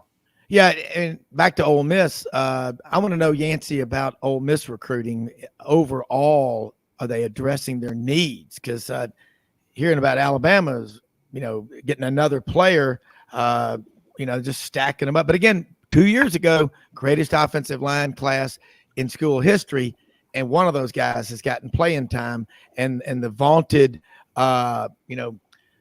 brothers, the twins, the Brockemeyer twins, haven't even sniffed the field. So we'll see how this all works out. But I'm curious about Ole Miss, that big, there's a lot of junior college talent in Mississippi, Yancey, 17 junior colleges. And they're getting kind of left behind. What's going to happen with the big guy that decommitted? What do you think will happen with him? 6'6", 325-pound offensive tackle. Octavius Miller, he's going to Auburn. His position coach, Jake Thornton, I say his position coach, the position coach at Ole Miss that went to Auburn that recruited him the past 2 years is now at Auburn. That's going to happen. As far as Proctor over there at Iowa, that would be a monster get for Alabama. As we know, as Jimmy knows, Alabama's really struggled on the offensive line. They lost a couple transfer portals. I don't know if lost or encouraged or what the word is for it, because we don't really know how that went down as well. Alabama struggled there on the offensive line, so that would be a huge get for Alabama. It doesn't surprise me because of the need that Alabama has there. But as far as Ole Miss, they have addressed needs there at the offensive line, addressed needs there at linebacker. Right now, really what you're looking at is they need to pick up a couple big-time portal wide receivers. They feel like they've got, if not the best, one of the best wide receivers high school in the country there in Aiden Williams, but they really need to get two big-bodied wide outs. So Ra Thomas at Mississippi State, Andre there at Louisiana Tech. There's several candidates. There's Chris Marshall at Texas A&M. That was a freshman there. He was the number 2 wide receiver in the country last year. I feel like they'll get 2 of those 3. But remember, signing day is for the high school players and junior college players tomorrow. The transfer portals will go all the way until August. Obviously, the guys that are in the portal now would like to get in for spring practice, but they don't have to sign on Wednesday. As for Ole Miss, they have, I don't know if it's the latest enrollment in the country, but it's got to be the 24th of January is before the players enroll in school for the second semester. So there's a long time for the portal to really pan out. You've got, a good 6 weeks before that even occurs. So it's going to be a while for the portal for everything to shake loose. but they picked up 5 guys this past week. I do think they're addressing a lot of needs. Again, and the qualities there, out of their 13 commitments, 10 are 4 stars. So they are not settling for plan Bs. I expect them to sign, when it's all said and done, around 16 to 18 high school players. And as it's opened up now with the portals, with players leaving the team that couldn't get playing time, we're going to look at another 15 to 20 portal class for Ole Miss again this year. We were thinking it was going to be 10 to 12, but that number is definitely growing. So tomorrow will just be kind of like you got to second base. There's a lot left after tomorrow. Yeah, let me say this. Happy birthday, Xavier, number 15. Merry Christmas to one of our listeners over in Charlotte, North Carolina. Thank you so much for listening. Great kid. I want to say this too, Yancey and Jimmy. You talk about Ole Miss. They have that thing in January where you can go for 2 weeks and knock out like a semester. You're going all day and all night. Think about this, guys. If you're recruiting a kid who loves duck hunting, that's the greatest pitch that you've got. He doesn't have to be to school till January 24th.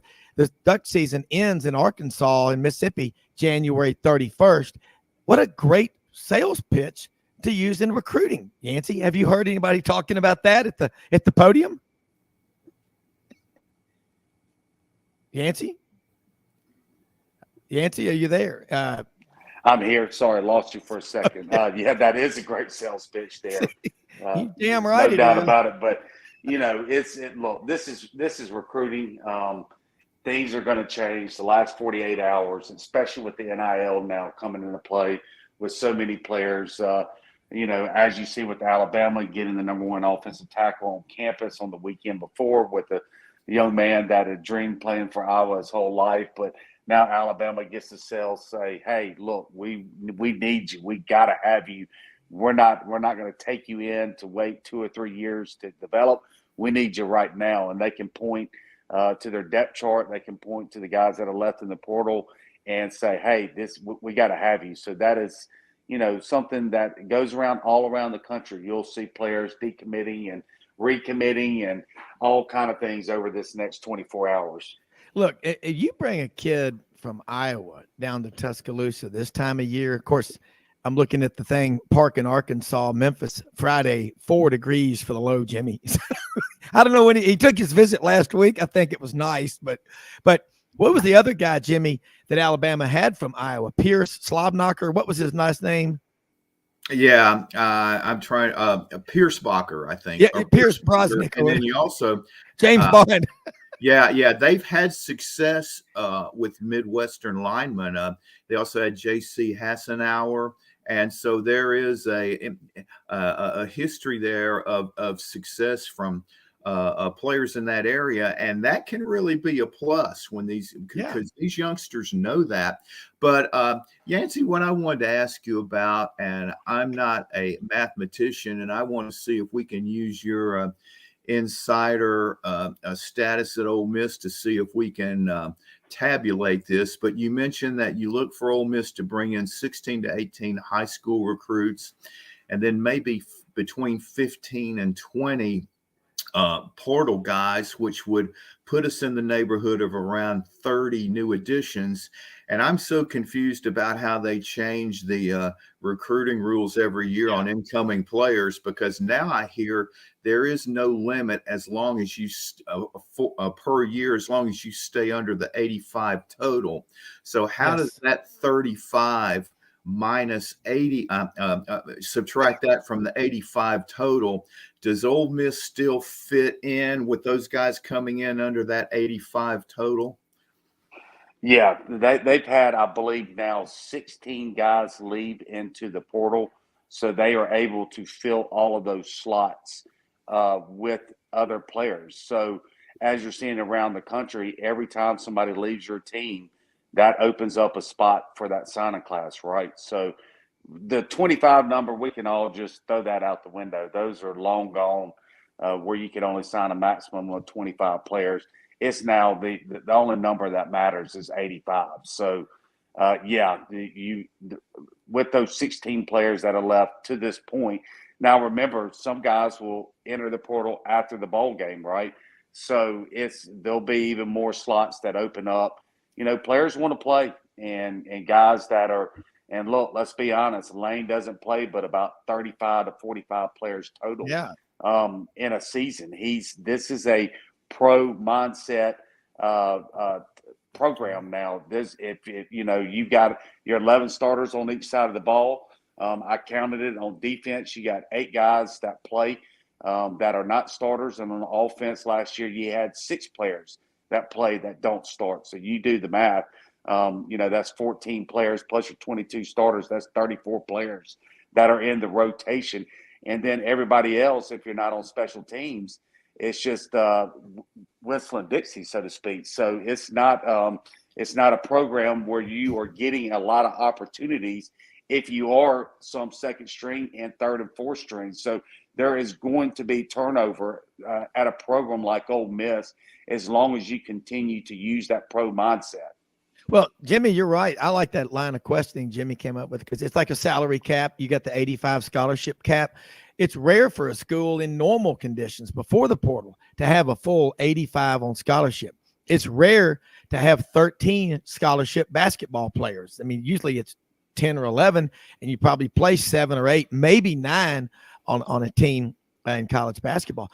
Going along the lines, it's the pro model. The NFL, what do you have, guys? 47, 53 with, you know, all the other stuff. But then you've got guys that are on, you know, injured, you know, list. They have to be reported. There's a lot of different. I see Ole Miss, that 45 or so players. And then those other 40 guys, you're going to start seeing every school have its own sort of portal footprint, where if a school like Ole Miss, that's what Lane Kiffin does, there'll be about 40 guys a year going forward.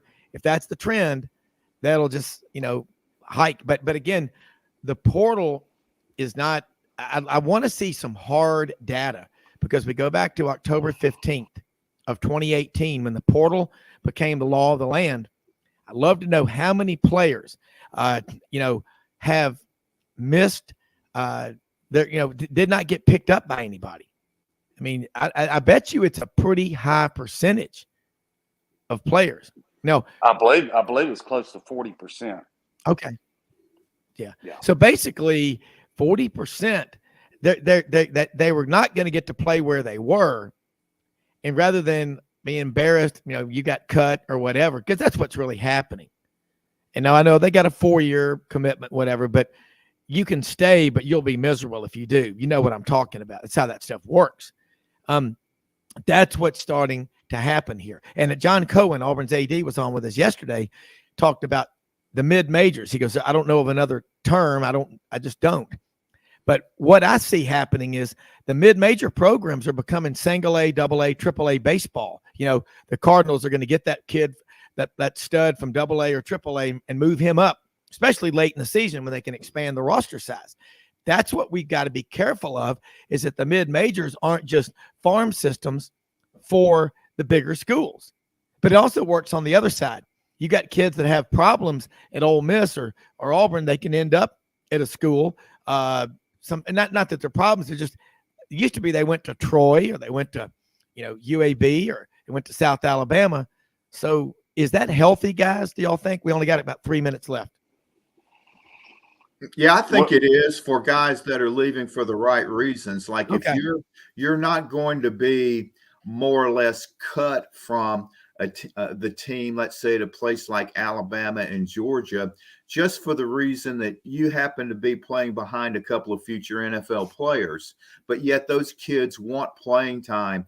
And man, these teams in the Sun Belt Conference right now, in Mountain West and man, there's a lot of good coaching staffs, a lot of solid programs, and the only thing that these guys need is just playing time. And believe me, man, these pro scouts, man, they'll jump on those group of 5 programs like nobody's business, when they see a kid that finally gets a chance to compete in game conditions. So for the right reasons, I think it's a really good thing. But for the guys that obviously have, just not developed, or it's proven they haven't been just good enough, then, they'll end up going somewhere, even FCS, if they want to play, but it's just not going to be what they really wanted when they entered college football to begin with. Yeah, and it might be a win-win for everybody, Yancey. I mean, the guys, again, I love seeing the Sun Belt and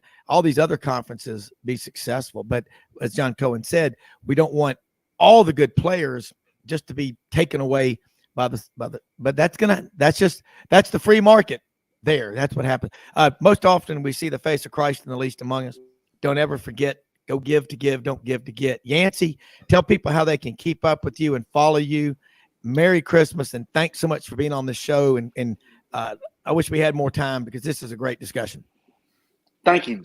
Just go to Yancey Porter on Twitter to catch me. And then if you ever want to listen to Radio Hotline, you just go to any Super Talk station or any WHBQ station, or listen to it on podcast wherever you want to, whether it's iTunes or anywhere else. So that's how you get in a hold of me.